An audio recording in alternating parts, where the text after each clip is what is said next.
Hey, Angela, how's it going? Please tell me you finally won the battle of the spreadsheets at work today. I did. And I celebrated by digging through a bunch of other data until my eyes crossed. The glamorous life of investigative podcasting. You know, some people binge shows. Angela runs pivot tables. Says the man who tried to sneak another case file box in an office and thought I wouldn't notice. Guilty, but in my defense, something's stirring behind the scenes here at Dark Dialogue. And those files, well, they matter. I've seen the locked door, John. I know there's a major project brewing. The listeners do too. Come on, give us anything. I'll say this. We're digging into stories that hit close to home, big stories, the kind that don't leave you alone, even when you shut the file. You've been locked in that archive room for weeks. I'm starting to think you sleep under the microfilm machine. Only on Tuesdays. But seriously, we're not ready to name it yet. It's a full-scale investigation. New terrain, new voices, same mission. And I'll assume you'll still be sneaking in case files after hours? Only if you stop running listener polls about my face reveal. I will not stop. The people have a right to know what Mysterious Podcast Man looks like.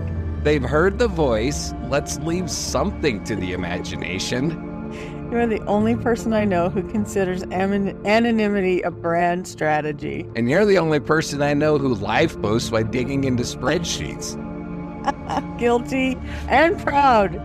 Which is why our listeners should head to darkdialogue.com. And that's where they'll find info on the Adoptive Victim Program, updates on the upcoming project, and how to support what we're building.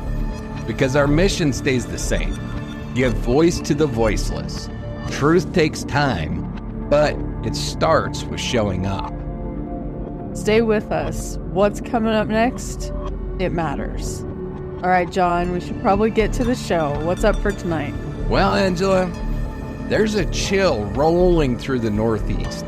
It's not just the cold front drifting down from Vermont. It's something heavier, more unsettling. In towns scattered across New England, from Connecticut's riverbanks to the piney backwoods of Massachusetts, people are whispering the same word, cereal. There are 12 total cases, but tonight we're going to focus on the 6 that stand out. It started quietly, a skull found by a hiker, then another body, this time in a river. An eerie pattern began to form, or so it seemed. Social media lit up. Hashtags, TikToks, Reddit threads, unraveling into obsession. Is there an active serial killer in New England? Tonight on Dark Dialogue, we're diving headfirst into one of the most unsettling theories circulating true crime circles today. In a story built not on certainty, but on speculation. And that's exactly why we're telling it. And we want to make this clear right from the beginning. We're not here to cry wolf. There is no official confirmation of a serial killer. There are open investigations, and authorities have urged the public not to jump to conclusions. But when patterns emerge, when victims go unnamed and questions remain unanswered, it's worth pausing. Not to feel panic, but to examine, to ask, what do we really know, and what could we be missing? We'll walk you through the confirmed cases that spark the theory one by one. We'll analyze the geography, the demographics, the media storm, and we'll turn to criminal profiling. Not to accuse, but to explore. If this were the work of a serial offender, what might that person look like? This is Dark Dialogue. I'm Angela, your resident location nerd and empathy engine. And before we begin, I want to remind you that our Adoptive Victim Initiative is live at darkdialogue.com. It's a small way to honor the lives behind the headlines, and you can help keep those stories alive. And I'm John, your over-caffeinated case analyst and human corkboard of string theories. And we've got an unannounced project coming soon. something that we think you'll love, so stay tuned. But tonight, we take a slow, careful walk through the fog of New England, through towns heavy with history and hearts weighed down with the unknown. So let's begin. New England is one of those rare places where the past never quite lets go. The architecture whispers colonial secrets, the streets curve around centuries-old graveyards, and the forests, well, they don't just surround you, they absorb you. This region, tucked into the upper right corner of the U.S. map, is made up of 6 states: Connecticut, Rhode Island, Massachusetts, Vermont, New Hampshire, and Maine. Together, they form a patchwork of contrasts. Rocky coastlines where boats bob in silence, fog-soaked town squares lit by a single amber streetlight, and deep, pine-blanketed woods that seem to swallow sound. New England's charm is quiet. It's chill, it's history, and for some, it's mystery. In Mystic, Connecticut, the harbor still holds echoes of whaling days. Further north, in the forests of Vermont, it's easy to lose cell service, and maybe your sense of direction. Boston bustles with life and layers of lore. But just outside the city limits, you're in towns that haven't changed much since the 1800s. There's something both cozy and unsettling about that kind of permanence. You feel safe until you realize just how easy it is to disappear. Autumn in New England doesn't help the imagination settle. The skies turn pewter gray, leaves fall like fire, fog clings to riverbanks. It's cinematic, which might explain why it's the backdrop for so many ghost stories and crime thrillers. But New England's true crime roots go deeper than atmosphere. Between 1962 and 1964, 13 women were murdered in the Boston area, a string of brutal killings attributed to the Boston Strangler. Though Albert DeSalvo confessed, controversy still surrounds the case. Some people believe he only killed a few of the victims. Others say the real killer was never caught. I'm one of those. You think so? Never caught? Yeah, I don't think that Albert DeSalvo was guilty of all of them for sure. I'm not convinced that he was guilty of any of them. Really? Yeah. And he confessed because... He's a whack job. Okay. That's one of the nicer words you use to call people. Then there's the Connecticut River Valley Killer, which I'm sure John will have words about. He's a douchebag. Okay, then. A string of unsolved attacks in the 1980s that left at least 7 women dead along the Vermont-New Hampshire border. The cases remain officially unconnected, but locals haven't forgotten. And who could forget the Salem witch trials? Oh, you're going to spark me to say something here. Say whatever's on your mind. I have family in the Salem witch trials. Do you really? I do. Check out the movie 3 Sovereigns for Sarah. That's my family. No kidding. No That's kidding. Really yeah, cool. I own it, so I'll bring it and you can watch it. But anyway, yes, so some of the people in the Salem witch trials, my family. I'm going to have to investigate because I likely have family too, because I have family that came over on the Mayflower. So I've never researched like that part of it, but it would be interesting if my family hung your family or vice versa. I'll watch my back in this office now. Just saying. Goodness sake. All right. That wouldn't be interesting. That would be odd.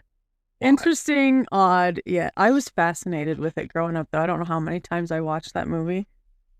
But anyway, so the Salem witch trials, technically not a crime case by modern standards, but certainly a mass hysteria that ended in state-sanctioned deaths. This is true. Some of my family, we just discussed that. And almost all of them were, if not all of them, were 100% innocent. Mm-hmm. And so by my definition, it was state-sponsored crime. Because it was that little bitch Abigail, man. Yeah. Mm-hmm. Yeah. Yeah. And just mass hysteria in general. Yeah. Oh, so that event from the 1690s has become baked into New England's DNA. Part cautionary tale, part cultural shadow. Folklore runs thick here. It's no wonder then that a region with such a heavy past and so many isolated, wooded, wind-swept places, he's trying to tongue-tie me today, Yep. become fertile ground for speculation. And in the rise of podcasts like ours, true crime TikToks, Reddit sleuths, and Facebook groups with tens of thousands of members. And suddenly, a chilling but isolated discovery becomes part of a perceived pattern. And that's what we're seeing now. In March and April of 2025, remains have been discovered across multiple New England states. Each case has its own circumstance, its own victim, and yet threads begin to form. Not from police bulletins or forensic evidence, but from the public's collective imagination. And to be fair, from a real sense of concern. Because these are real people and real towns. And John. Yes? When you look at these places, from the Norwalk River to downtown Providence to the woods outside Plymouth, where you just discussed about your family, Yep. how do they play into the theory that's taken hold? Well, they're remote enough for bodies to go unnoticed, close enough in geography for patterns to emerge, and familiar enough in tone. Eerily New England. It doesn't take much for fear to find a foothold. So let's talk about the cases.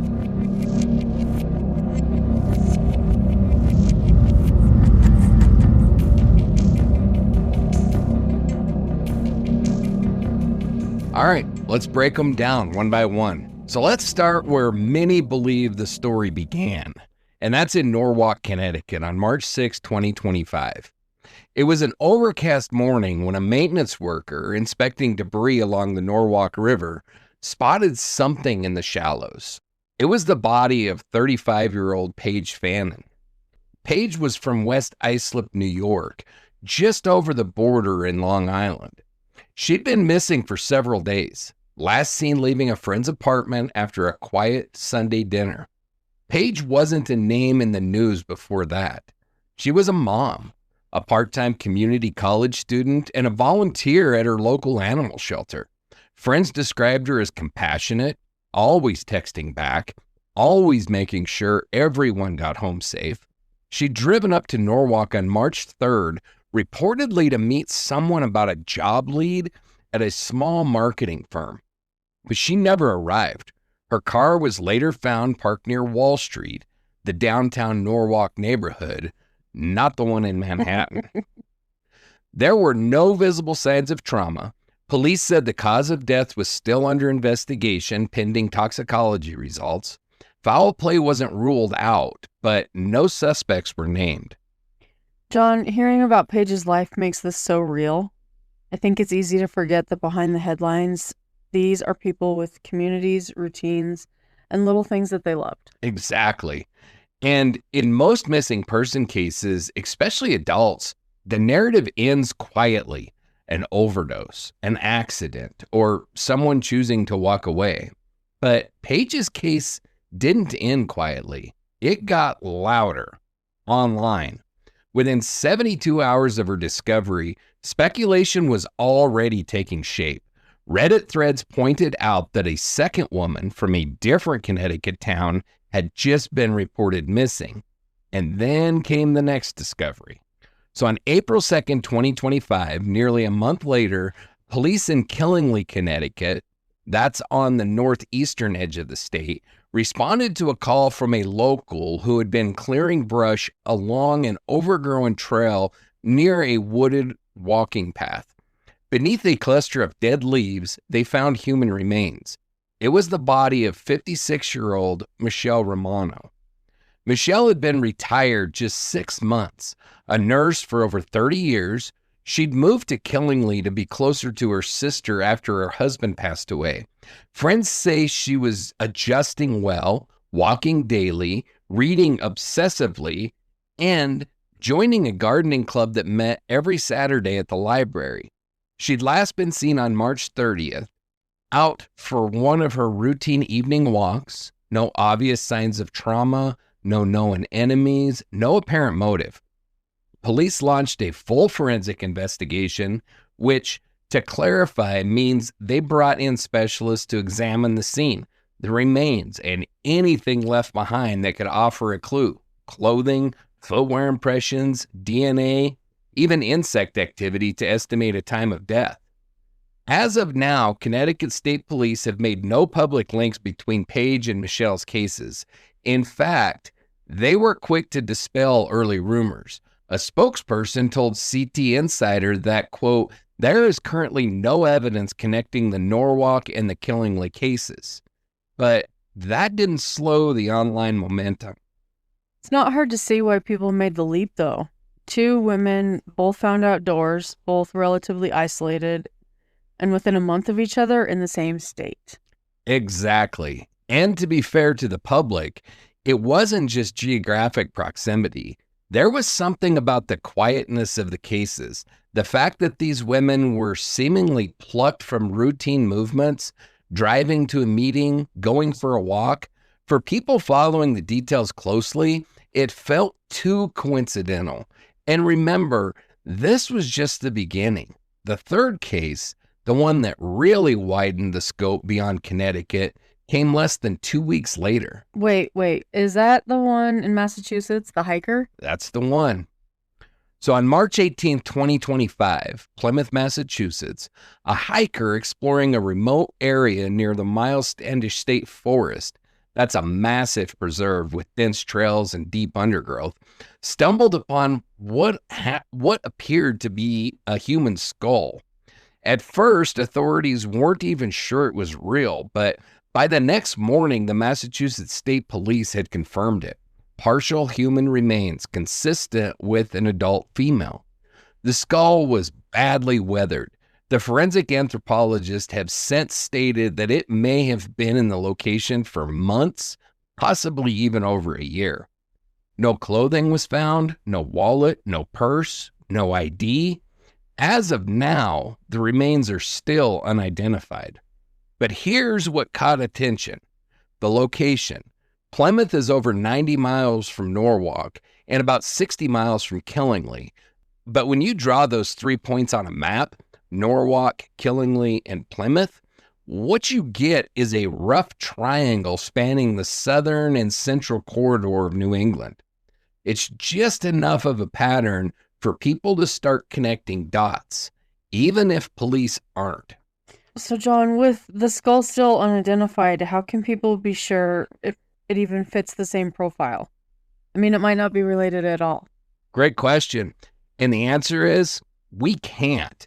The public doesn't have access to DNA results, cause of death, or even a clear estimate of when the victim died. But uncertainty, as we've seen, can fuel the strongest theories. What's the next case, John? So on April 12, 2025, New Haven, Connecticut, a jogger cutting through East Rock Park around 7:30 in the morning noticed something unusual, a burst of color in the underbrush.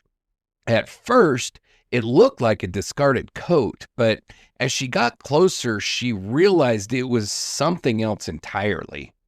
Authorities were called. It was the body of 59-year-old Denise Leary. Denise was a retired school teacher who lived just a few blocks away. She was known in her community for her work in the local garden co-op. Her rose beds were a local favorite. People would walk past her corner lot just to see what was in bloom. She lived alone, having lost her partner to cancer a few years prior. She spent her days reading, writing letters to friends, and taking long walks through the city's parks. Her last known sighting was on April 10th, when a neighbor saw her heading out with her signature green sun hat and a canvas tote slung over her shoulder. She was found 2 days later, about a half-mile from her home, near a lesser-used path on the north side of East Rock. According to the New Haven police, there were no immediate signs of foul play. On April 13th, press release stated, "We are awaiting autopsy results, but at this time, no evidence suggests a homicide." Still, questions remain. Her belongings were not all recovered. The canvas tote was missing. Her cell phone was found with a dead battery. And while there are no clear signs of trauma, the autopsy and the toxicology reports, tests that look for drugs, alcohol, or poisons, have not been yet made public. Denise's garden was her sanctuary. How does this happen? I think what's unsettling here, John, is how ordinary it all feels. A walk in the neighborhood park, a woman everyone knew. And that's what makes it linger, Angela. When someone vanishes from a place that's supposed to feel safe, it ripples outward. And the timing didn't help. By mid-April, the Connecticut and Massachusetts cases that we covered earlier were already in the public eye. When Denise's death hit the news, social media went into overdrive. People began calling it a triangle and then a pattern. TikTok videos spliced together maps, timelines, side-by-side images, and the momentum only grew after the next case, which came from Rhode Island. On April 20th, 2025, Providence, Rhode Island, maintenance workers cleaning up trash near the Woononsettucket River, just west of downtown, discovered the partially decomposed remains of a woman along the riverbank. Authorities have not released a name. She's currently listed as Jane Doe.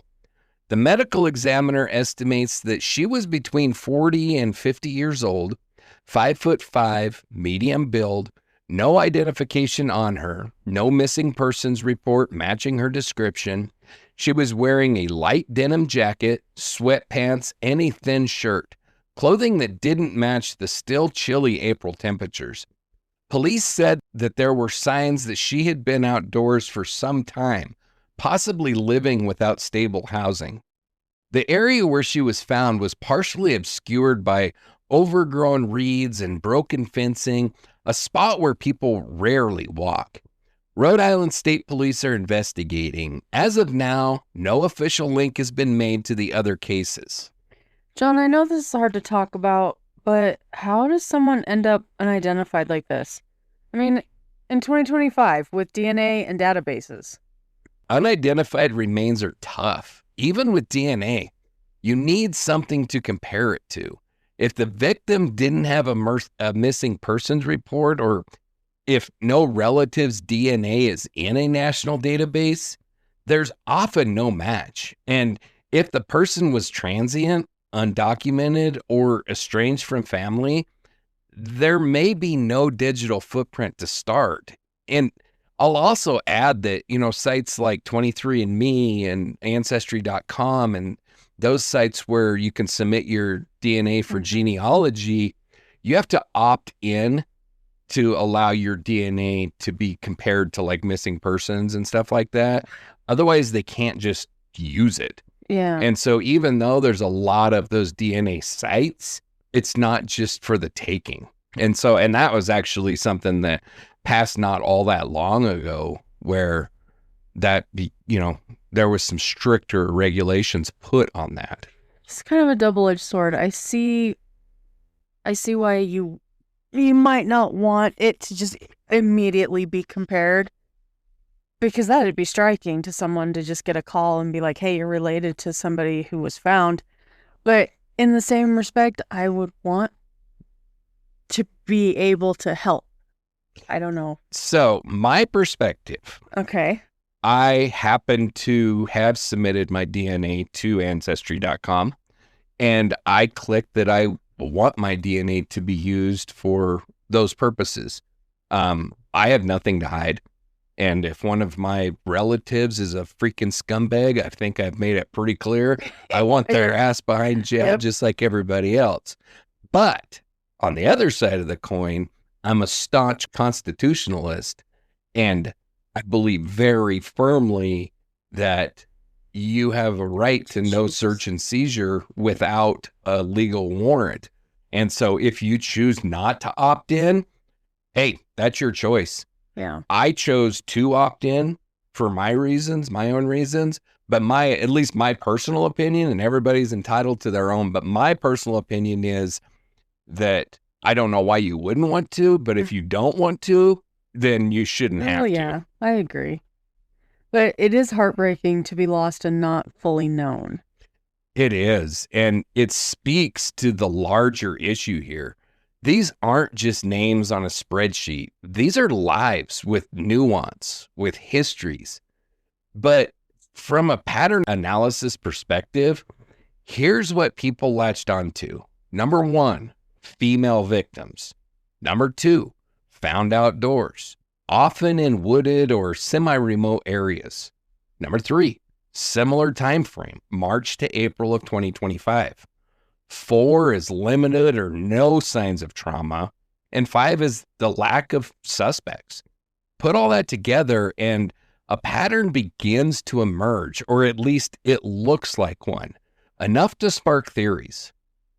And that's what we're exploring here, not proof, but possibility. Exactly. And we have one more case to cover.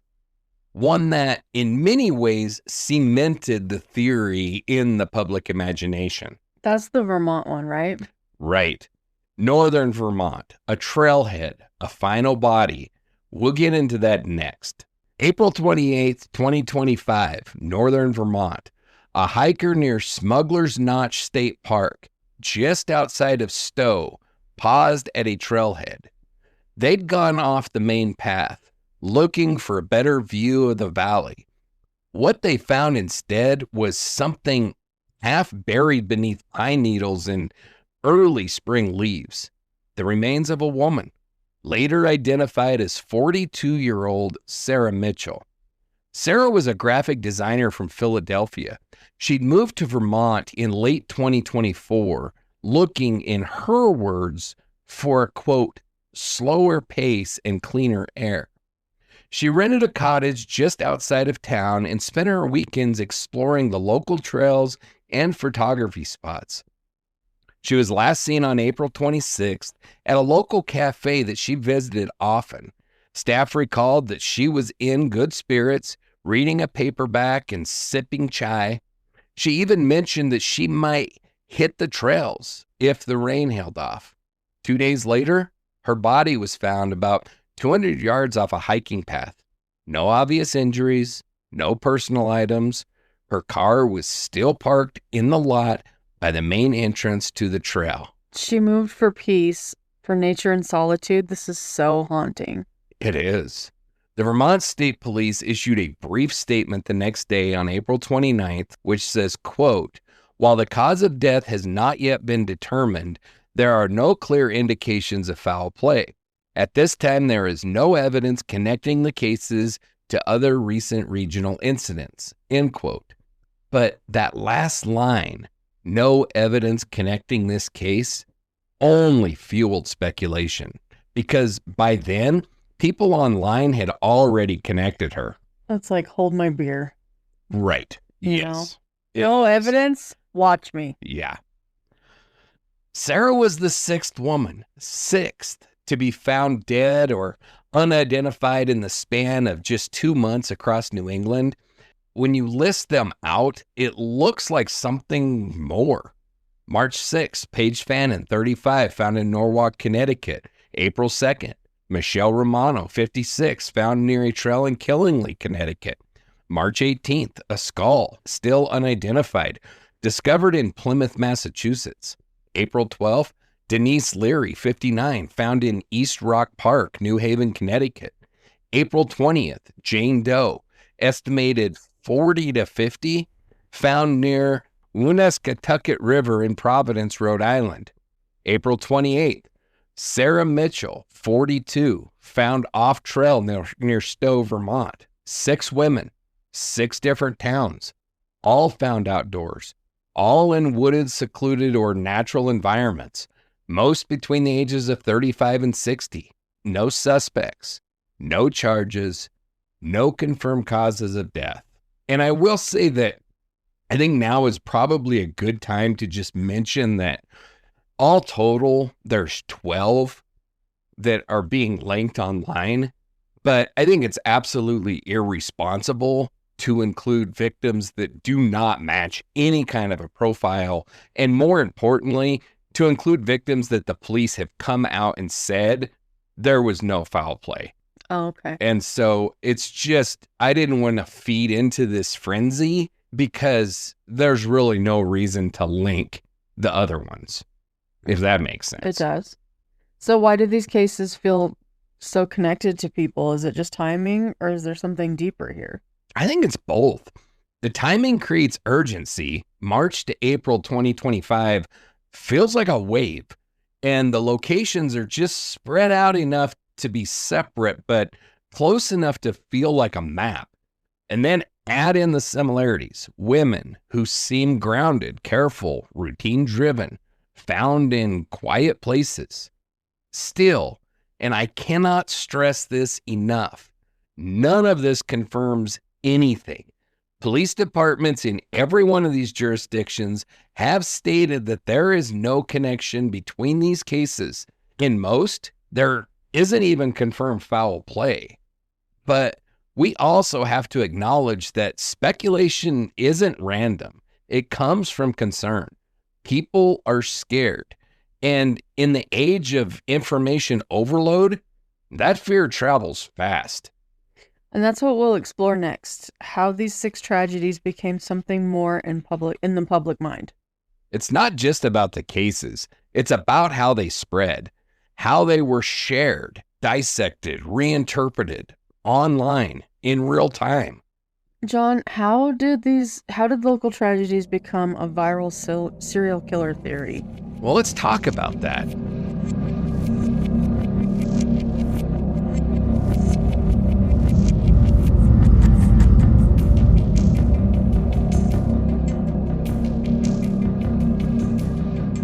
Picture this. You're scrolling through your phone late at night and a video pops up.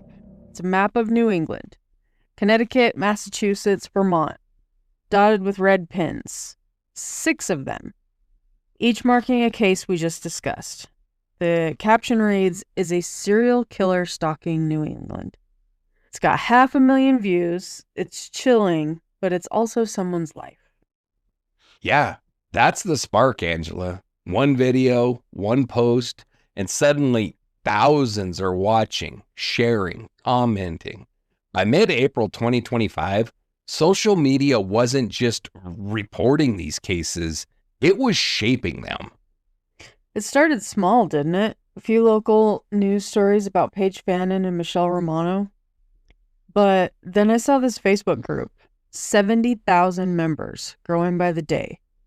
They're sharing maps, timelines, even theories about who might be behind it. Some call it the New England Triangle. That group exploded. Reports say it added 20,000 members in a single week in April. People were posting satellite images of the Norwalk River, sketches of the Plymouth Woods. It's not just discussion, it's obsession. And it's not just Facebook. TikTok's where it really took off. I found one video, 500,000 views. Dramatic music zooming in on a map with those red pins. The creator's voiceover saying 6 women, all found in the open, all unexplained. It's like a movie trailer. But John, these are real people. Paige, Denise, Sarah. How does it go from a tragedy to this? It's the algorithm, Angela. Social media platforms are built to amplify what grabs attention. A map with pins, a catchy hashtag like NESK, it's clickable, it's shareable. And when you add true crime culture, people aren't just watching, they're sleuthing. True crime culture, that's us too, isn't it? Podcasts like ours, Netflix documentaries, Reddit threads. I mean, we're telling these stories because we care about justice and about victims. But I worry sometimes, are we feeding the same frenzy? Well, that's a fair question. Shows like Dark Dialogue aim to inform, to honor the victims. But the line gets blurry when anyone with a phone can play detective. On Reddit, there's a thread with thousands of comments dissecting the cases, some even naming random locals as suspects. No evidence, just guesses. That's what unsettles me. I saw a post that the New England serial killer group, 2,600 members strong, claiming the cases are linked because they're all near water. Rivers, trails, parks. It sounds convincing until you realize New England's full of rivers and trails. Exactly. It's pattern seeking. Humans are wired to find connections, especially when we're scared. But here's the thing. Those connections are not evidence. Police have said repeatedly, no links between these cases, no confirmed foul play in most. Yet the hashtag NESK was trending regionally by April's end. It's overwhelming. Scrolling through these posts, you feel the fear, the urgency, But I keep thinking about the families. Paige's son, Michelle's sister. They're not just names on a map. How must it feel to see their lives turned into a viral theory? It's invasive. Social media doesn't pause for that. A Rolling Stone piece from April noted that these platforms thrive on engagement, not accuracy. One viral post can drown out a dozen police statements. And that's why we're digging into this, not to fuel the fire, but to understand it. Right. We're not just here to say there's a serial killer. We're asking, why does it feel like there is? John, you've looked at the mechanics of this. How do these posts spread so fast? Well, it's a feedback loop. Someone posts a theory. It gets likes, shares, comments. The algorithm pushes it to more feeds. Soon, you've got thousands debating unverified claims. Add a catchy name like New England serial killer, and it's unstoppable. NESK. It's practically a brand now.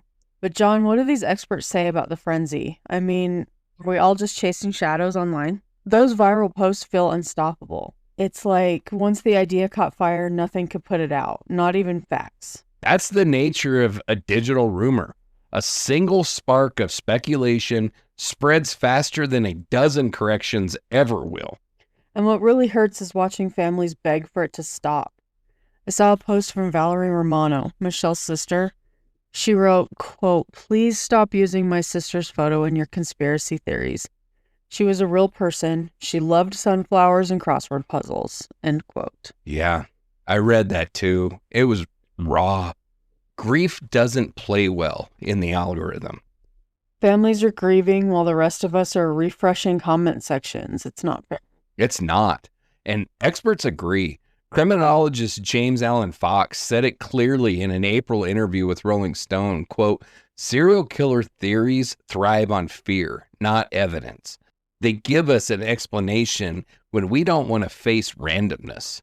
So is it about control, trying to make sense of something senseless? Exactly. According to Dr. Lori Kramer, she's a psychologist who studies digital behavior, online groups create what she calls reinforced reality loops. When people keep seeing the same theory repeated in dozens of different posts, it starts to feel like truth, even when it's not. Echo chambers with hashtags. And maps, always maps. Well, what happens when those loops don't just distort truth, but derail actual investigations? It's already happening. The Hampden County District Attorney in Massachusetts told reporters last month that misinformation has clogged their tip lines. People calling in about Reddit posts, TikTok videos, theories with zero basis. It takes time and resources to sort all of that out.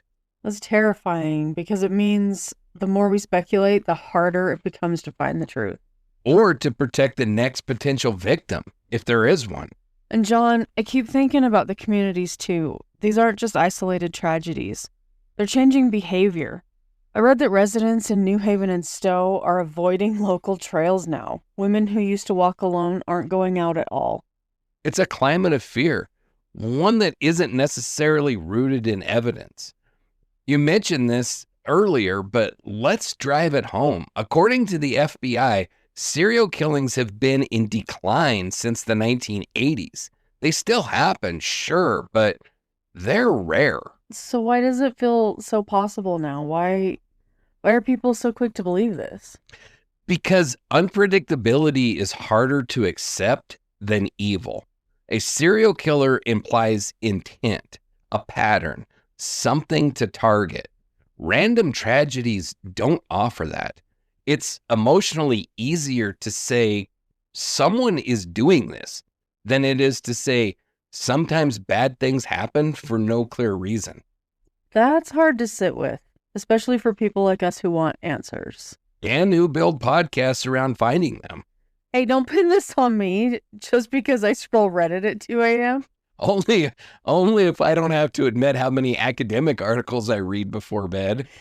You read journals, John, for fun? You once brought VICAP stats to a dinner party. It was relevant. Sure it was, but seriously, this frenzy we're seeing, it's not just about crime, it's about fear, about a world that already feels unstable. And when tragedy feels close to home, 6 cases, 2 months across a familiar region, and our instinct is to connect the dots. But as we've said from the beginning, speculation isn't truth, and patterns aren't always proof. So we need restraint. Not silence, but care, thoughtfulness. Exactly. It's okay to ask questions. It's necessary to explore, but it's just as necessary to say, we don't know yet. And maybe that's where we go next, to the people at the center of all this. The ones we do know. To understand this theory, we need to look at the victims themselves.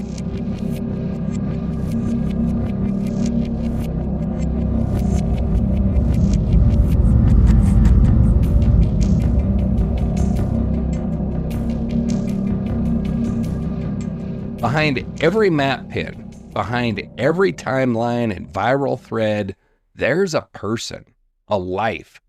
Victimology is the study of those lives.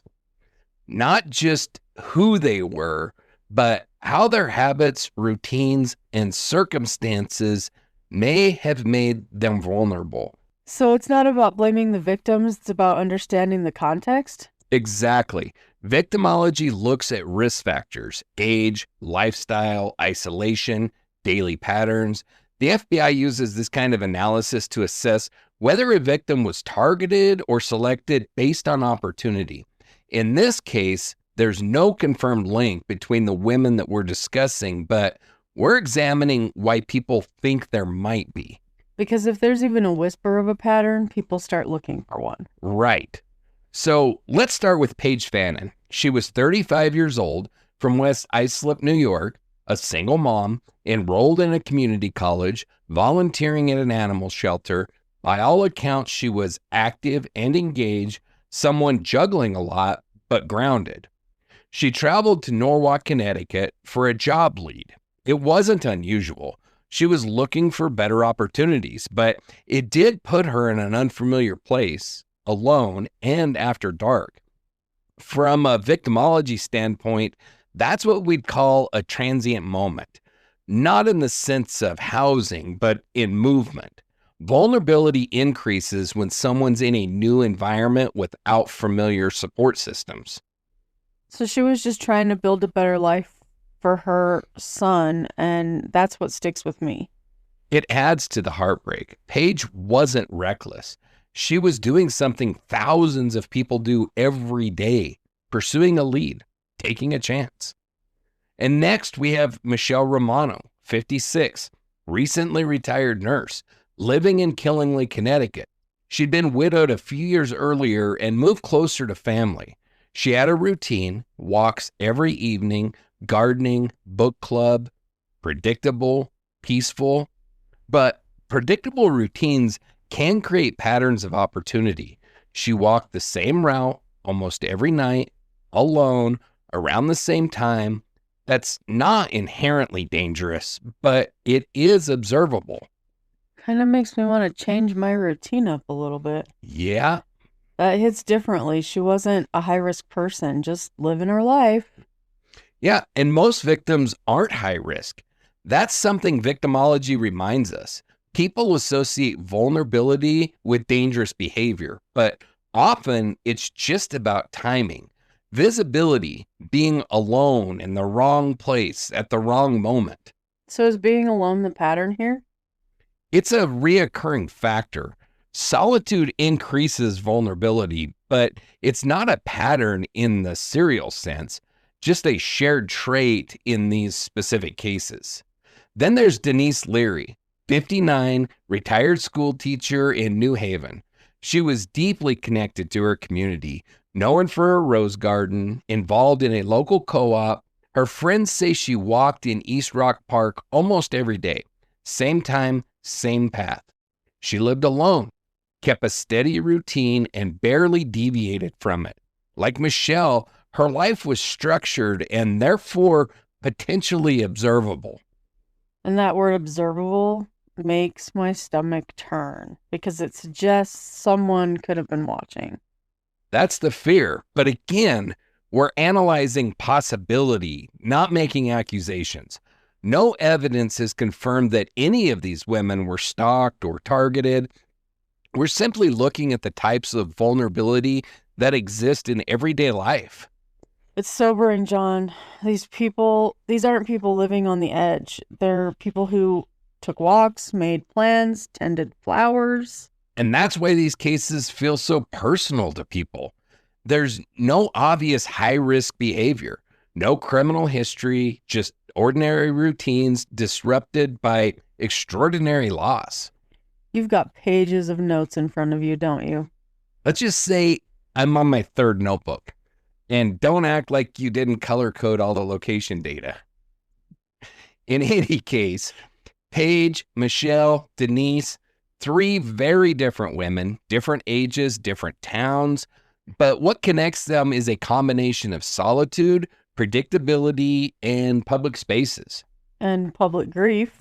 Exactly. And that brings us to the others, the cases without names and fewer details. So what about Sarah and the woman in Rhode Island, the Jane Doe? Do they fit this perceived profile? Sarah Michelle moved to Vermont for peace, a slower life, quieter mornings, hikes instead of traffic. She was 42, a graphic designer who had recently relocated from Philadelphia. She lived alone in a cottage outside Stowe. Locals described her as kind but private, someone still getting to know the community. On April 26, she was last seen at her usual cafe. 2 days later, she was found off-trail in Smuggler's Notch. She was active, outdoorsy, independent. But that independence came with risk. She hiked alone in unfamiliar terrain without telling anyone her exact plans. That's a profile the FBI would categorize as situationally vulnerable. Not because of her lifestyle overall, but because of the specific moment.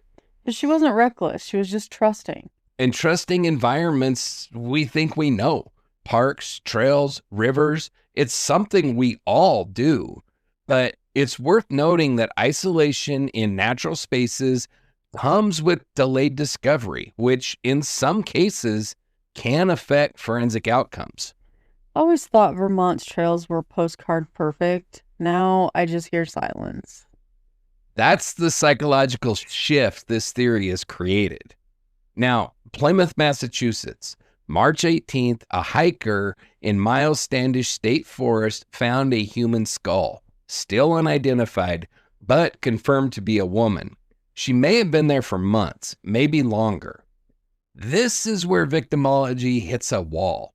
We don't know her name, her age beyond a general adult range, her clothing, or her habits. Was she local, visiting, housed, homeless? We have no timeline, no witnesses, no known community connections. She's invisible in the record. Exactly. And unfortunately, that's common. According to the FBI data, unidentified remains, especially women, are often connected to missing persons cases with incomplete or never filed reports. And I know that we've mentioned multiple times about this secret that we have brewing here at Dark Dialogue, but I could foreshadow a little bit and tell you that as part of putting that program together, I am digging into a large number of unidentified remains of young women. And it's tragic to think that there's all of these women over the course of, 50 years or so that nobody knows who they are. Nobody knows their names. Yeah. No, some of them don't even get a Jane Doe moniker. They're just listed by a number. Oh. It's tragically sad. So that hurts. She's out there and no one even knows her name. Is she a number?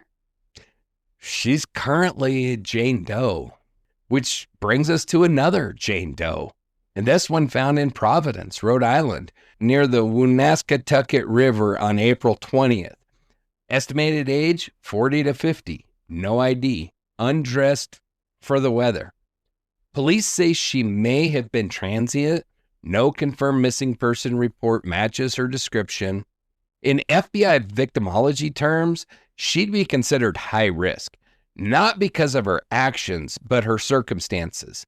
Transient individuals face increased exposure to danger. They often lack stable shelter, social accountability, or consistent routines. I'm also going to add that no one's going to miss them. Well, that's a huge part of it. And that's the social accountability is when they don't show up, there's nobody there to say, hey, where's Jane? And so nobody reports them. Yeah, you used an Ivy League word there for me. But, that's why that is one of the main reasons that so many serial killers are linked to like major highways and trucking routes, because they pick up transients that they know nobody's going to miss and nobody's going to look for. So actual serial killers most certainly target these type of people for that very reason. Yeah. So where someone like Michelle Romano had a support net, like her sister, and she had a routine, Jane Doe might not have had anyone. That isolation complicates everything. Identification, investigation, even empathy from the public. But it shouldn't. Her life mattered just as much. Absolutely. Every one of these women, named or not, deserves dignity. So, John, 6 women, 6 stories. Are there any real patterns? There are similarities. All female, all found outdoors, riverbanks, parks, trails. Most were alone when last seen. Most were between 35 and 59, and all were discovered within a tight 2-month window, April to March 2025. But there are also striking differences. Lifestyle variation, from retired teachers to possibly unhoused individuals. Location types, rural forests, urban riverbanks, suburban parks. Time since death, recent versus possibly months old. And of course, 3 victims remain unidentified. The FBI uses terms like low risk and high risk to describe victims based on exposure to harm. Here we see both. Paige and Michelle would be categorized as low risk by lifestyle. Jane Doe and the Plymouth Skull lean toward high risk based on circumstance. So if someone were trying to build a profile based on these victims, it'd be a tough fit. Very tough. A serial killer typically targets based on preference or fantasy. Consistent traits. Think Jack the Ripper. All victims were women involved in sex work. Same area, same style of attack. Here, the range is wide. Too wide for a clear offender profile, at least without hard forensic links, which do not exist yet. So we're left with the question people keep asking, coincidence or connection? And we have no answer, honestly. We don't know. Police see no confirmed connections. Forensic analysis is still ongoing. These women's lives deserve our attention, but not our assumptions. And if hypothetically someone was behind this, one person responsible, who would that person be? Well, let's talk about it.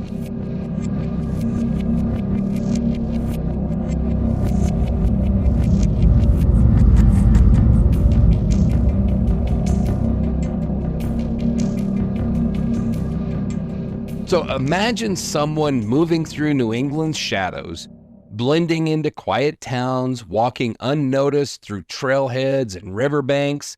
If the public's theory is right, if these 6 cases are connected, then who is behind them? That's where profiling comes in. FBI profiling dates back to the 1970s, pioneered by agents like Robert Ressler. It's not a crystal ball. It's a behavioral hypothesis. Profilers analyze crime scenes, victims' traits, and patterns to infer traits about a possible perpetrator, age, habits, motives, risk factors. Now, to be clear, no serial killer has been confirmed. Law enforcement has not linked these cases, but if we follow the thread of public theory, we can explore what a potential offender might look like. And already that gives me chills, just picturing someone watching and waiting. It's unsettling because if this person exists, they're likely what the FBI calls an organized offender. That means methodical, strategic, someone who plans ahead, avoids detection, and possibly blends seamlessly into society. Organized offenders tend to choose victims based on availability and vulnerability, not necessarily personal connection. That aligns, hypothetically, with women found in public but secluded spaces, rivers, trails, parks. So we're talking about someone who doesn't stand out, someone who knows how to disappear in plain sight. Exactly. They may hold a steady job. They may be socially competent, maybe even charismatic. That's what makes them dangerous. And terrifying. It's not the movie version of a killer. No trench coat or dark alley, just someone who smiles in passing. Right.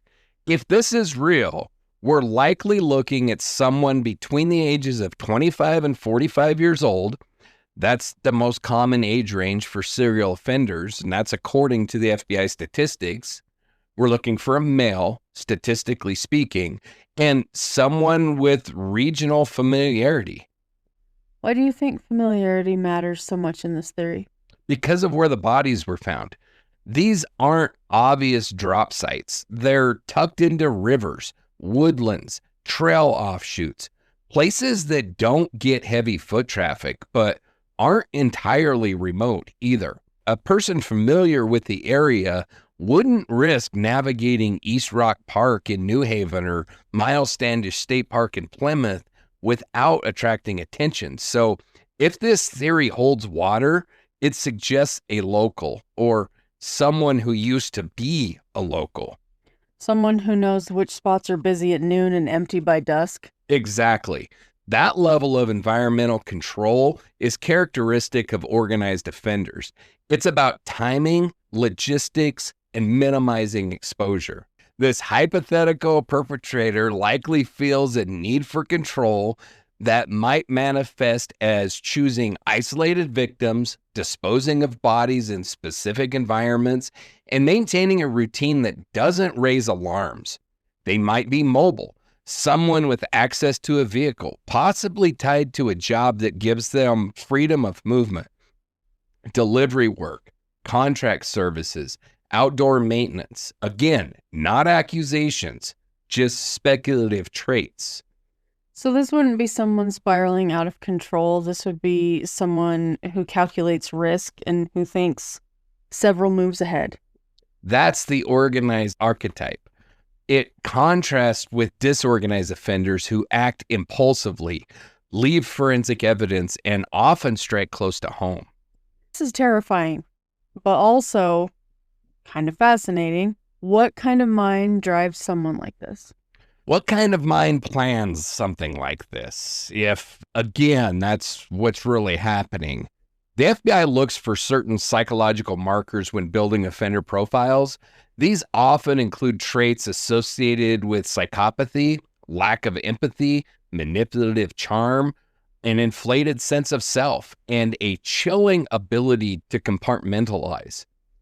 If we apply that lens to this hypothetical killer, we'd expect someone who not only lacks remorse, but sees others as objects. They might view control as the ultimate reward, not just over their victims, but over the investigation itself. That's freaking horrifying. Just the idea that someone could hurt people and go back to their life like nothing happened. Yeah, that's part of the pathology. Serial offenders often live dual lives. They hold jobs, attend family functions, smile at their neighbors, and beneath it all, there's a driving need for dominance, for control, for psychological gratification. The motive might not be rage or revenge. It could be the thrill of evading detection, the sense of superiority. Some experts call it the God complex, the belief that they get to decide who lives or dies. So this isn't about chaos, it's about control, about planning and power. Exactly. This aligns with the behavior seen in organized offenders. The targeting of isolated individuals in public yet low traffic spaces, rivers, parks, forest trails, suggests a comfort with those settings. And that comfort may reflect deeper knowledge, not just of geography, but of human behavior, knowing when and where someone will be alone, predictable patterns, vulnerable windows. It's like stalking without being seen, a mental chess game, and most people don't even know they're playing. Right. And if we look historically, we see parallels, like Ted Bundy, one of the most studied cases in criminal profiling. He was charismatic, educated, and mobile. He used his charm to lure women into public places, college campuses, parking lots, and vanished without a trace. I remember reading that he even worked at a crisis hotline. He was helping people by day and hunting them by night. Exactly. Sick. Yeah. And that duality is key. Bundy moved across state lines, changing his patterns just enough to avoid early detection. Another case that comes to mind is Dennis Rader, BTK. He was methodical to a fault. He planned his crimes months in advance, stalked his victims, and lived a seemingly normal suburban life. Yeah, he was a Boy Scout leader, a church guy, a code inspector. Yeah, he hid in plain sight for decades. What these cases have in common is the offender's ability to mask their pathology with their normalcy. And that's what makes them hard to catch and harder to believe exist. But there are differences, right? Bundy preyed on college women. BTK stalked his targets. Whoever this person might be, if there is a person, they're working in a more open, less personal way. That's true. There's no clear evidence of direct contact before death. No signs of abduction or extended stalking that we know of. If someone's responsible for these deaths, they might be acting more opportunistically, spotting a moment and taking it. Still calculated, though. Still careful. Yes, but less personal than someone like BTK.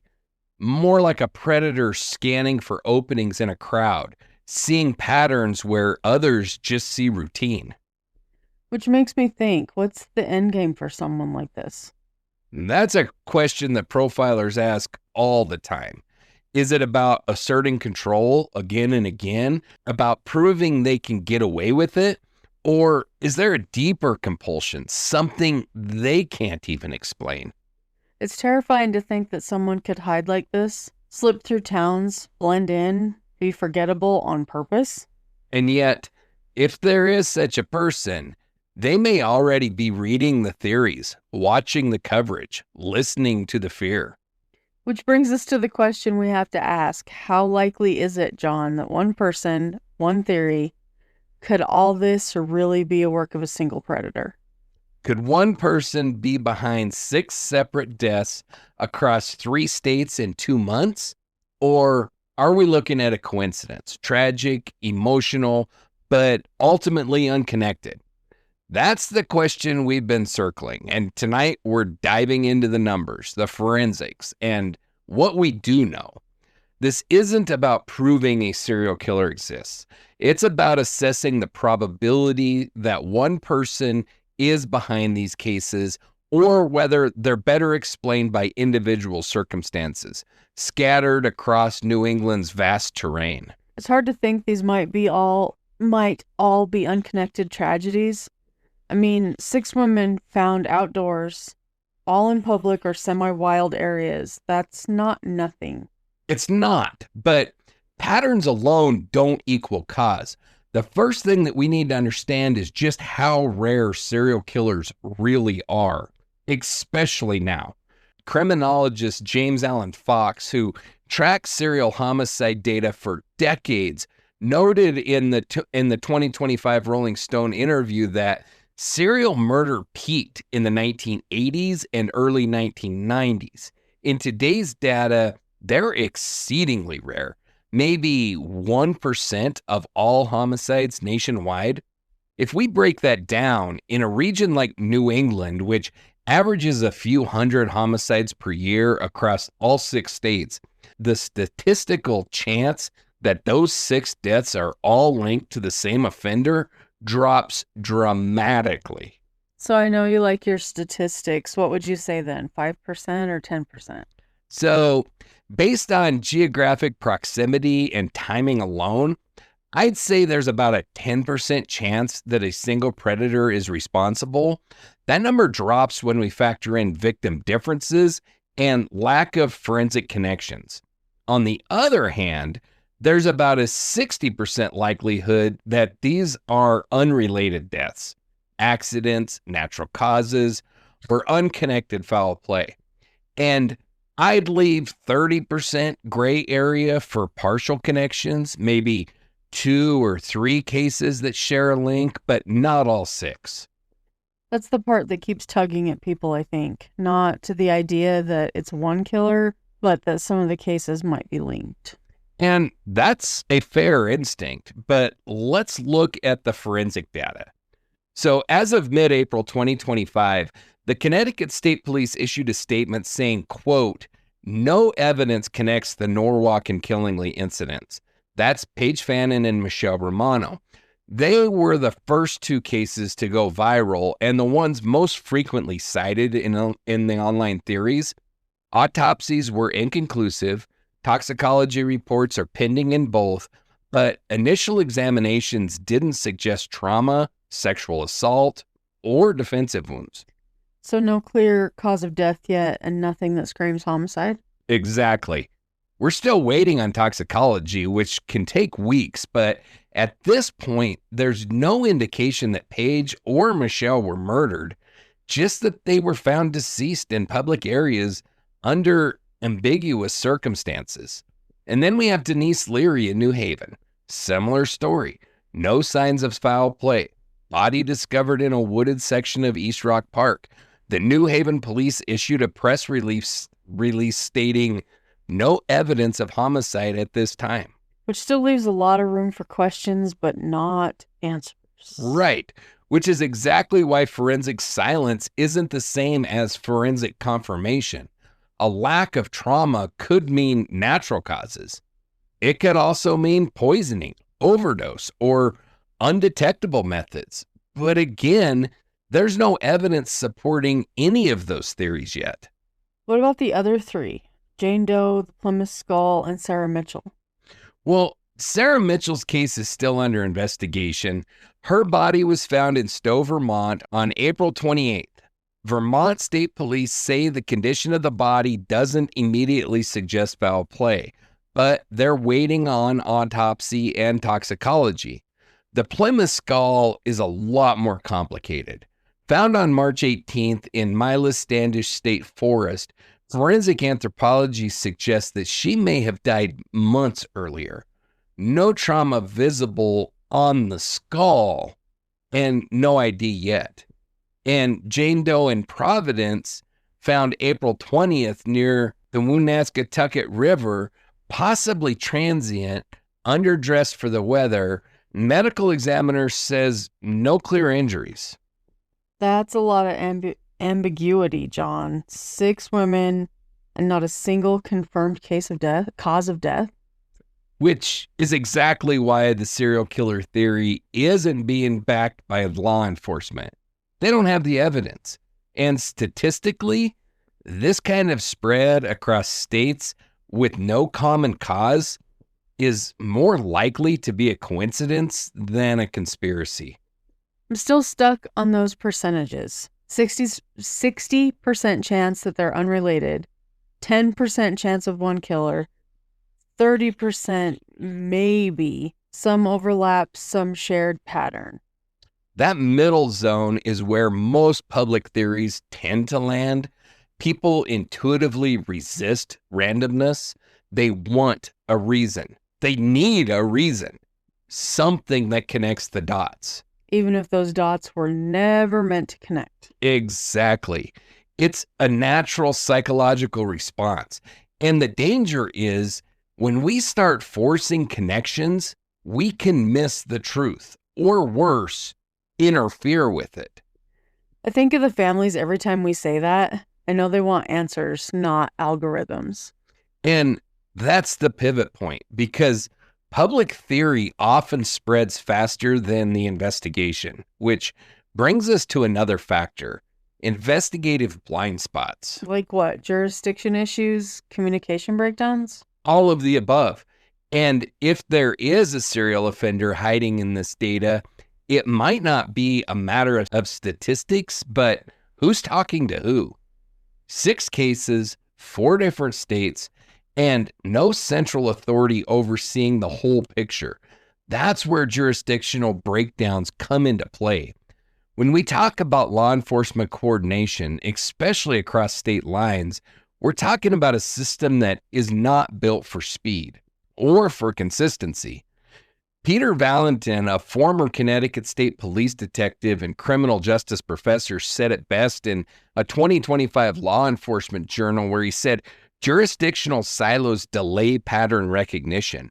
No one sees the full puzzle because no one's holding all the pieces. That's chilling, John. You'd think by now we'd have better tools to connect the dots. We do have tools. The FBI's VICAP, the Violent Criminal Apprehension Program, is designed to identify potential patterns in violent crimes across the country, but it's only as good as the data that it receives. And often that data is entered late, inconsistently, or not at all. Smaller departments don't always prioritize VICAP entries, and not every suspicious death gets flagged for it. So if, say, Paige Fannon's case doesn't look like a homicide, it might never make it into the system? Exactly, especially when initial findings don't suggest trauma or foul play. If the medical examiner labels the cause of death undetermined, it might not even trigger a homicide classification, let alone a VICAP upload. But that means we could be missing something big because we're not even logging it. That's the fear. Jurisdictional fragmentation creates blind spots. And if a serial offender is exploiting those gaps, moving between cities, avoiding detection, that's where they hide. Remember, Paige was found in Norwalk, Connecticut, Michelle Romano in Killingly, 2 hours away, Denise Leary in New Haven, Jane Doe in Providence, Sarah Mitchell in Vermont. These aren't the same police departments. They're not even in the same reporting chains. So no one's sharing case notes in real time? No single agency is saying, hey, this looks familiar? Not unless someone connects the dots manually, which rarely happens unless a case screams for attention. And if it doesn't scream, if it's quiet, ambiguous, and slow-moving, then it fades. Exactly. That's how patterns get missed. Feels like the system's built more on isolation than collaboration. And that isolation fuels public theory, because when police say no link, but 5 towns are all quietly investigating something similar, people start to wonder. And families wait. They wait for answers that sometimes never come. Because even beyond jurisdictional gaps, there are investigative delays. We've talked about the toxicology reports still pending for Paige Fannin, Michelle Romano, Sarah Mitchell. Autopsies take time. Lab capacity varies. Some states don't have forensic pathologists on staff full time. In the meantime, ambiguity fuels speculation. A lack of information feels like a cover-up, even when it's just bureaucracy. And then there's the public noise. Hampden County DA said it in April. Misinformation is clogging tip lines, people calling in with TikTok theories, secondhand maps, social media gossip. It diverts resources. Investigators spend hours filtering through leads that go nowhere, time that could be spent following real evidence. So when we step back, John, what does all this do to your probabilities? All right, so let's revise the numbers. In our earlier assessment, we landed at 10% chance of a single perpetrator, 60% chance of unrelated deaths, and 30% of partial connections. Now, considering jurisdictional fragmentation, delayed forensics, and potential VICAP underuse, it increases the chance of a single predator to maybe about 15%. I'd keep the partial connection estimate at 30%. Maybe 2 or 3 of these cases do share something deeper. And I'd drop the unrelated figure to 55%, mainly because the system might not be catching everything. So we're still in speculation territory, but it's an informed speculation, not TikTok guesswork. Exactly. Based on current data, there's no confirmed evidence of a serial killer, but we can't fully rule it out either. Not with this many unknowns. Families deserve better than unknowns and better than internet theories. They deserve clarity and coordination and resources. So, has this happened before? Have police missed serial killers because no one's talked to each other? More times than we'd like to admit, and that's exactly where we're headed next. Serial killers don't just lurk in alleyways. Sometimes they hide in the gaps between jurisdictions, between missing persons reports, between the lines of overworked case files.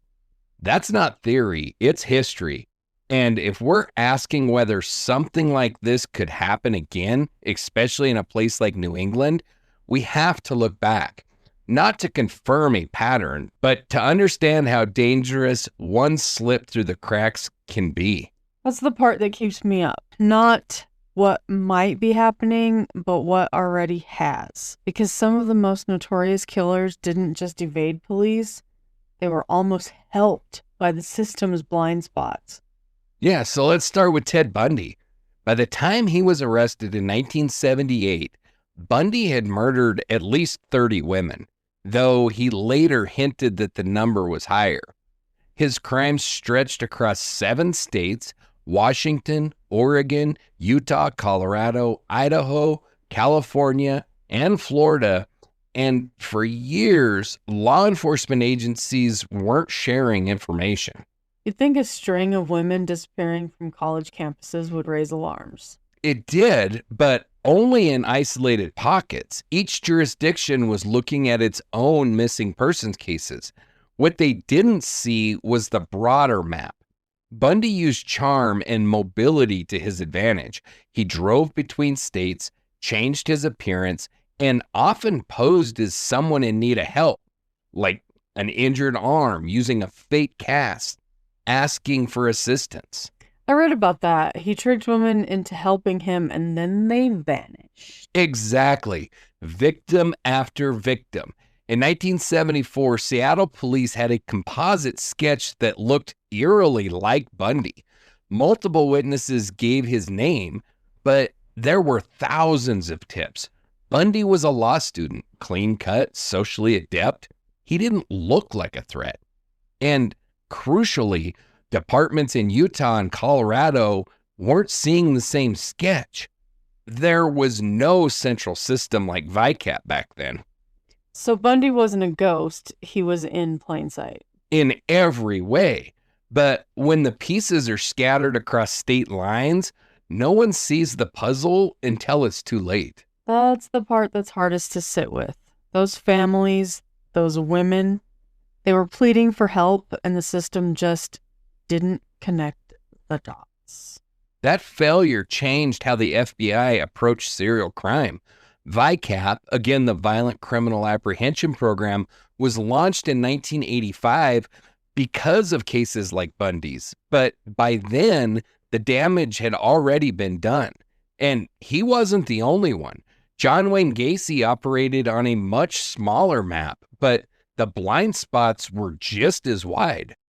That's the one that really haunts me. He lived in a neighborhood. He hosted parties. He dressed as a clown for kids. Yeah, the clown thing creeps all of us out. Yeah. Bah. And between 1972 and 78, he murdered 33 young men and boys, many of them buried in crawl spaces beneath his suburban Chicago home. And between 1972 and 1978, he murdered 33 young men and boys, many of them buried in the crawl space beneath his suburban Chicago home.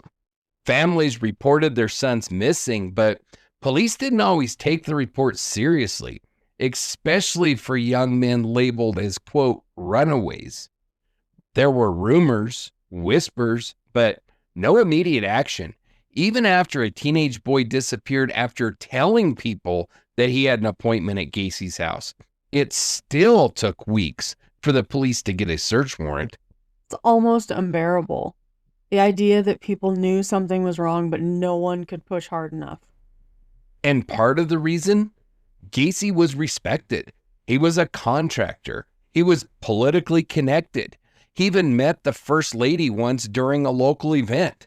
The public image made police hesitate. So charm helped Bundy and status protected Gacy. Both exploited the perception that danger has a look, and that's the trap. And that's why this current theory in New England, true or not, matters.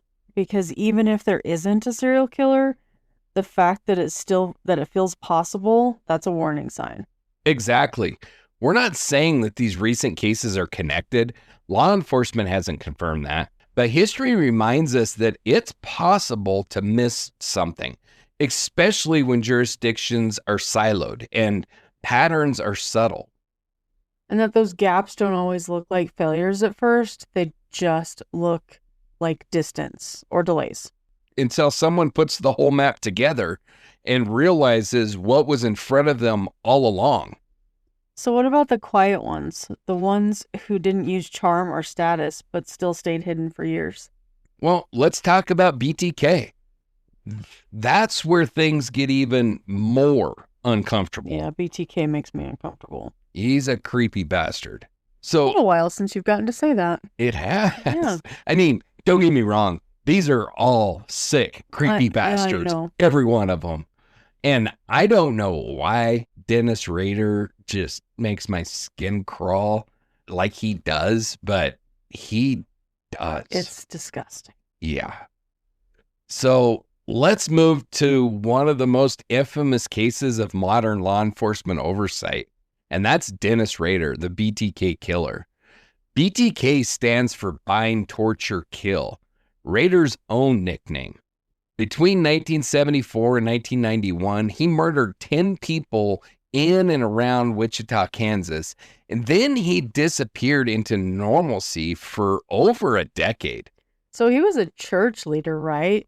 A Boy Scout volunteer. It's terrifying how ordinary he looked. Exactly. He was a city compliance officer and a total asshole from everything I've heard, Yeah. by the way. Oh, yeah. Everybody hated the guy. And he'd measure people's lawns and write citations because they didn't mow them short enough. Oh, man. But behind the uniform, he was taunting police with letters about his crimes. He mailed his first confession in 1974 after killing the Otero family. It included chilling details only the killer would know. He wanted the credit. And police still didn't catch him. Well, they tried, but the issue wasn't effort. It was context. He waited years between crimes. There were no consistent signatures. Sometimes he used strangulation, sometimes other means, and he picked victims across huge age ranges. He killed little girls and children. He killed older ladies. His victim profile included everybody, pretty much. That He didn't have a variability, type. His type was all. his type was humans, pretty much. Oh, jeez. I mean, he would focus in on particular victims, like the little Otero girl seemed to be the victim in that case that he focused on. While he killed the whole family, he definitely spent more time with. So there was a focus in that direction. But then he ended up killing another woman who, if memory serves me correctly, was like in her 50s and all by herself. And he was actually on a Boy Scout trip with his son. Jeez. And he left, changed out of his Boy Scout uniform, drove to her house, murdered her because she was a family friend, drove there, murdered her, then left, drove back, put his little uniform back on, and went back in the tent and went to sleep. So he's just like a whim. Like, I just feel like killing this Yeah, family friend. pretty much. Yeah. He's a bit of a rare breed when it comes to serial killers. There's not a lot like him. It kind of feels like he tried to be rare. Like, everybody has an MO. I'm going to be weird. Well, and the super fascinating thing with him was that his cooling off periods were years, where most serial killers, their cooling off period, it might start at like a year or even 2 years, and then it shortens as they kill more. His didn't. It lengthened. Actually, he completely stopped killing, and he hadn't killed in 1991 when he was finally arrested. He hadn't killed anybody new. He just wanted the spotlight. So he ended up sending another letter, and then he kind of quiet a while. Let's write another letter. He kind of got me off on a tangent, but this dumb son of a bitch, he says to the police, tell me that you can't trace a computer and I'll send another letter, something along those lines. And so the cops were like, yeah, tell this dumb son of a bitch that we can't trace him. And so they're like, oh yeah, no, we can't trace you. We can't trace. So he sends one of those old floppy disks, or the old, I call them all floppy disks, but the old 3x5 disks. He sends one of those to the cops. And from that, they were able to identify the computer that he was using as being at this church. And then they go to investigate who uses the computers at the church. And he was working at the church. And that's how they found the dumb bastard. So, I mean, it's a great story. But, I mean, because he had stopped killing and hadn't killed for years and years and years, he would have been a Zodiac. He would have completely gotten away with it. Maybe at some point DNA, maybe if there was any DNA that was left that could be tested, maybe could have traced back to him. But it's very likely that he would have just been a complete shadow. Like there's a few of them, like Jack the Ripper is another one. Yeah. Like, in Zodiac, like I said, that's another one. We just don't know, but not this dumbass. He had to have the attention. He couldn't live without it. And thank God for that. Yeah, no doubt. So, sorry if I foreshadowed and got off on a tangent. I didn't mean to. I'm very good at that. So, like I said, when he resurfaced in 2004, he sent floppy disks and puzzles to the media. And it was only because he got so damn sloppy. And like I said, the metadata on the church computer file is what led them to him. Until then, he was just Dennis, the guy who volunteered with the congregation. I mean, that sends chills down my spine. 10 people, and he was living next door. And it's not just the infamous names. There are lesser-known cases with equally serious gaps. Jeffrey Dahmer, for instance, between 78 and 91, he killed 17 men and boys in Milwaukee. I remember one victim, Konarak, he escaped, didn't he? And the police sent him back? Yes, in 1991, 14-year-old Konarak sent the Sofom escaped Donner's apartment, naked, disoriented. Neighbors called 911, but Dahmer convinced officers that Konarak was his adult boyfriend and that he was just drunk. The police walked him back inside, and hours later, he was dead. That's unthinkable. And tragically preventable. Shit. Neighbors had reported odd smells, noise, and suspicious behavior. But because Dahmer was quiet, polite, and white, their complaints were often brushed aside. So in one case, it was long gaps. In another, it was a failure to listen. Exactly. Different methods, same result. Lives lost because warning signs weren't followed through. That brings us back to VICAP. It was created to prevent these very blind spots, but it's only as strong as the data entered. FBI records note VICAP was launched in 1985 directly because of killers like Bundy and Gacy. The idea was to centralize crime pattern data, MO, victimology, location, timing. But even today, participation is voluntary. Wait, so some departments don't use it? No, not at all. A 2025 quote from the criminal profiler Peter Valentin puts it bluntly: VICAP only works if everyone feeds it, and most don't feed it consistently. Some departments don't enter data because they don't suspect homicide. Others just lack resources, and that means potential links sit in silos. That's like building a friggin' jigsaw puzzle and leaving half the pieces in the box. In the New England cases, we've heard that police haven't found evidence of foul play, but what if VICAP isn't being used fully? Could they be missing something? They could be.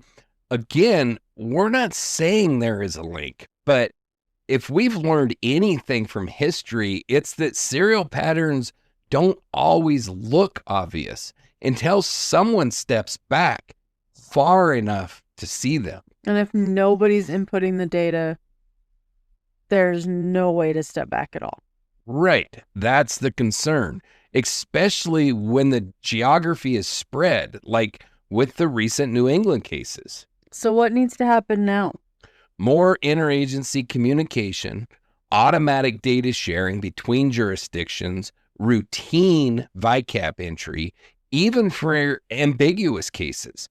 We also need to strengthen federal support, funding training, improving forensic turnaround times. It's not glamorous, but it saves lives. And gives families answers. Exactly. Because ultimately, what these historical oversights teach us is that systems fail when they assume too much, that someone else is handling it, that the case is isolated, that a person who looks, quote, normal couldn't possibly be dangerous. We can't afford these assumptions, not when lives hang in the balance. So, John, how do we make sure those lessons actually stick? What stops police from repeating the same oversights now? Families wait for answers while theories spiral online. You see a daughter's photo pop up under a TikTok caption that says serial killer victim number 4, and you realize that speculation doesn't stop for grief. There's a real risk in jumping too fast, right? Not just from the public, but from law enforcement. Absolutely. We tend to focus on public frenzy, but institutional skepticism can be just as dangerous. Premature dismissal before all the forensic data is back, before leads are fully vetted, can shut the door on evidence that doesn't look obvious at first glance. Take Peter Valentin's 2025 statement in the Law Enforcement Behavioral Review, where he said, pattern recognition fails when departments are trained to rule out rather than explore. That kind of mindset, it risks missing connections simply because they're inconvenient or ambiguous. And it's not just theory. Bundy's early victims were brushed off as runaways. Dahmer, neighbors were ignored. We've seen where dismissal leads. Exactly. And in today's fragmented landscape, 6 women, 4 states, multiple local departments, it's easy for each jurisdiction to say, not our case. That's how cracks form. Yeah, not my circus, not my monkeys. Right. It's hard for families, too. I read a post from Valerie Romano, Michelle's sister. She begged people to stop using her sister's photo in killer grids. She said, Michelle isn't your mystery. She's our family. Yeah, that's heartbreaking. And it highlights the other side of this, public responsibility. We talk about police needing to keep an open mind, but the public, they need to temper theirs. But John, why do people leap to serial killer ideas so fast? Well, it's partially psychology. When we don't have answers, we fill the void. Serial killer theories offer something emotionally satisfying. They create a villain, a story, a resolution. It's narrative control in the face of chaos. And social media accelerates that. A Rolling Stone sentiment analysis from April 2025 found that posts using the hashtag NESK had triple the engagement of posts linking to police updates. So fiction spreads faster than facts. Unfortunately, yes. Hampden County's DA released a statement in April quoting, "Misinformation has flooded our tip lines. We're chasing ghosts instead of evidence." Families deserve better than that, not just from police, but from all of us. So why do departments shut things down so quickly? Is it resources, fear, or panic? All of the above. Law enforcement often hesitates to label something a homicide, or worse, a serial crime, because that triggers massive resource commitments and media scrutiny. If they don't have forensic evidence, or if the autopsy is still pending, they're reluctant to speculate. And I get that. But too much restraint becomes its own kind of risk. And too little restraint, that's what we saw online. People naming suspects without proof, creating timelines from hearsay. Right. We end up with two extremes. Law enforcement that waits too long and the public that won't wait at all. Right. Somewhere between those is the responsible middle, active investigation and informed curiosity. You really are obsessed with procedure. Guilty. And you're obsessed with that TikTok true crime threads, so I'd call us even. Fair. But seriously, how do we balance this? How do we stay alert without turning speculation into noise? Vigilance without chaos. That's the goal. But it's not just a slogan. It's a strategy, right? So what does that actually look like? What should police be doing differently? One of the biggest steps is interagency collaboration, where we've already said before how multiple jurisdictions, Connecticut, Vermont, Rhode Island, can miss a wider picture because they're siloed. A task force can bridge that gap. Peter Valentin put it clearly in the 2025 Law Enforcement Journal when he said that task forces unify fragmented intelligence. No one sees the whole puzzle until everyone shares their piece. That means detectives from every relevant region at one table sharing timelines, victim profiles, even autopsy data. It sounds obvious, but it clearly doesn't happen often enough. And what about VICAP? It keeps coming up. Bundy, Gacy, BTK. Ugh. Sorry, I can't even say it without shuddering. I know. When it's used right, it connects the dots. Right. The Violent Criminal Apprehension Program was designed for this exact scenario. Multiple potentially linked crimes across jurisdictions, but VICAP only works if agencies actually enter their data. Delayed uploads, inconsistent fields, or skipped cases mean potential links are lost. It's like having a map, but refusing to mark where you've been. And we're seeing the effects. Sarah Mitchell's case, for example, is still pending full entry. That delay could matter. So we need better systems, but also better habits. Consistent uploads, faster forensic processing. We talked about toxicology reports still pending from March and April. That's a long time for families to wait and for communities to wonder. Exactly. Some labs are under-resourced, some are backlogged, but in a high-profile cluster like this, prioritizing forensic returns could either rule out or escalate concern, and that's essential for public trust. Okay, so that's the policing side. What about us, the public? Because after everything we've discussed, it's clear that we play a role too. Absolutely. We can't control what algorithms push, but we can control how we respond. People need to verify before sharing. Don't repost speculation as fact. Don't name suspects without evidence. And amplify official updates. Share local department press releases, not theory threads. Support families through verified donation links or by participating in responsible awareness campaigns like Adopt a Victim, which you mentioned back in our intro. Right. Respecting families means not turning their tragedy into a mystery game. Valerie Romano's plea still echoes, Michelle isn't your mystery. That should be a reminder for every comment section. And Hampden County's DA was blunt in April, quote, misinformation diverts resources, end quote. That's not poetic, it's operational. Every bad lead drains time that should be spent chasing the real ones. So in the end, we all have work to do. Police have to investigate thoroughly even when cases are unclear, and the public has to stop turning curiosity into chaos. Yeah, it's balance. Skepticism is healthy. So is caution. But the middle ground is where investigations thrive, where truth is prioritized over a narrative. So no, there's no confirmed serial killer, but there are lives lost and questions that deserve answers. And those answers will come, not through viral maps or whispered theories, but through methodical work by both police and the public. John, I may tease you about VICAP, but you're right. The systems work when we let them.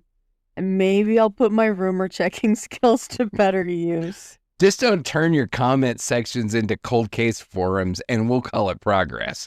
Deal. So where do we go from here? How do we carry this forward without losing sight of what matters? Behind every case is a family waiting. That's what stays with me tonight. Not the maps or theories, but the silence that comes after the headlines fade. People like Valerie Romano. She didn't ask for national attention. She asked for peace. She did. In April, her words were simple but powerful. Please stop using my sister's photo for your theories. That wasn't a press relief. That was grief trying to protect what little it has left. And it's not just her. Paige Fannon's family hasn't received a full autopsy yet. Michelle Romano's cause of death is still pending. Families are grieving and waiting for answers, for clarity, and for space to breathe. We've seen this before.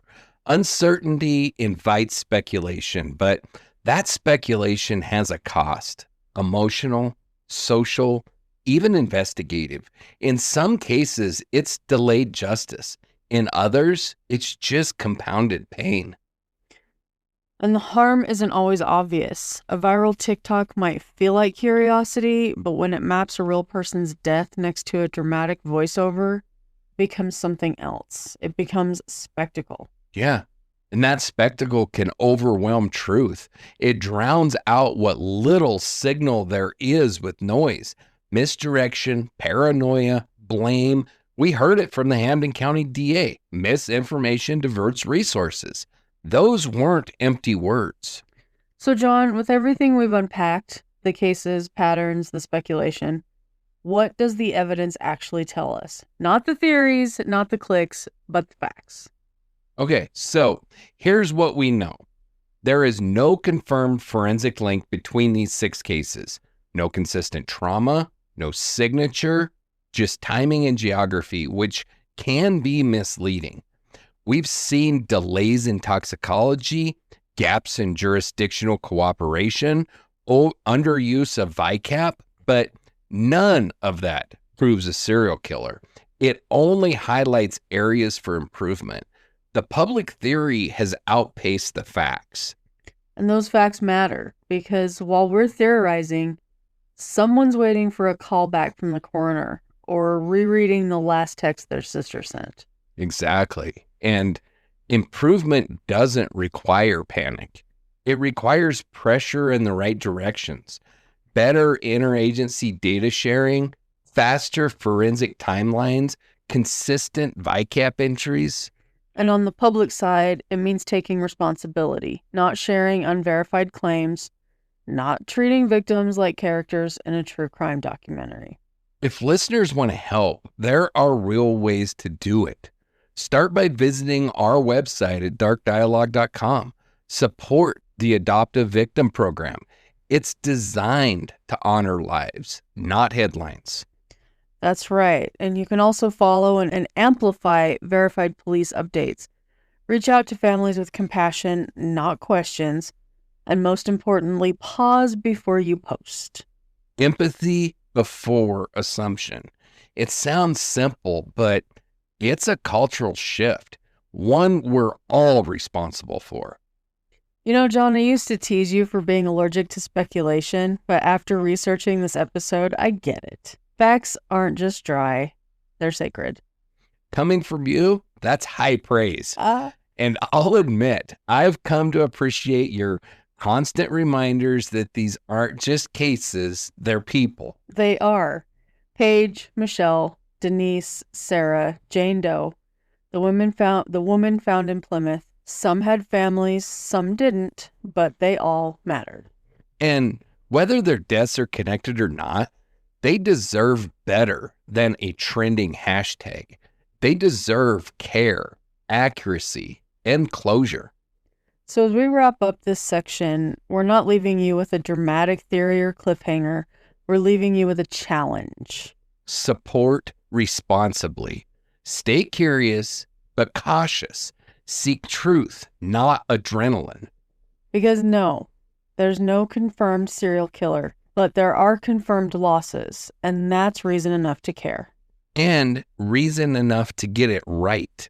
Let's wrap this with hope. We close with hope for those still waiting, for answers, for peace, for quiet return of something that resembles normal. Families like Paige Fannon's and Michelle Romano's carry this weight every day. Behind every headline is a loved one who's missed. And that's where we come back to the truth. No evidence confirms a serial killer. The forensic gaps, the jurisdictional delays, they raise questions, but not conclusions. We explore possibility, not certainty. And through it all, our compass has to be empathy. Speculation is loud, but silence when families feel forgotten is even louder. Romano's plea echoed that. This isn't content, it's their real life. And if we want change, we need vigilance without chaos, truth over speculation, and systems that serve the people they're meant to protect. So here's how you can help. Like, follow, and share Dark Dialogue. Every listen amplifies these voices. Got a case that you want us to look into? Email us at info@darkdialogue.com. We see you and we take it seriously. And head to darkdialogue.com and you can sign up for Adoptive Victim, support our next investigative project, or catch case updates on the cases that we haven't revealed yet, but soon will. If you'd like to go further, we're on Patreon and Coffee. Your support helps us keep asking the hard questions. And funds from the Adoptive Victim Investigative Fund go directly to field work. That means interviews, records, even cold case testing. Also known as the fund that lets Angela sneak into the office and catch me stuffing another box of case files under the desk. I knew it! I thought that file cabinet looked suspiciously full. Meanwhile, you give me grief for posting just one more update. To be fair, your updates are more popular than my murder maps. They should be. We have listeners with taste. We have listeners who care. And that's why we'll be back soon with another story deserving truth, not rumors. Until then, stay curious, stay compassionate, and keep the dialogue alive. Before we close, we honor the lives at the heart of this show. These are not just names. They are mothers, daughters, sisters, neighbors. We say their names to remember their lives, not just their loss. Paige Fannin, age 35, a devoted mother and student who volunteered at her son's school and never stopped dreaming of a better life. Michelle Romano, 56, a retired nurse who walked every evening, rain or shine. Her kindness lingered long after her footsteps faded. Denise Leary, 59, a teacher, gardener, and quiet soul who found peace in daily walks at East Rock Park. Sarah Mitchell, 42, a graphic designer who moved to Vermont seeking tranquility. She loved the woods, and the woods loved her back. Jane Doe, Providence, Rhode Island, estimated between 40 and 50 years old, underdressed, unnamed, but not forgotten because we remember you. Unidentified remains, Plymouth, Massachusetts. A woman alone, still waiting to be known. Whoever you are, you matter. To their families, we send love. To their memory, we commit the truth. And to their stories, we promise we won't stop telling them. Not now, not ever.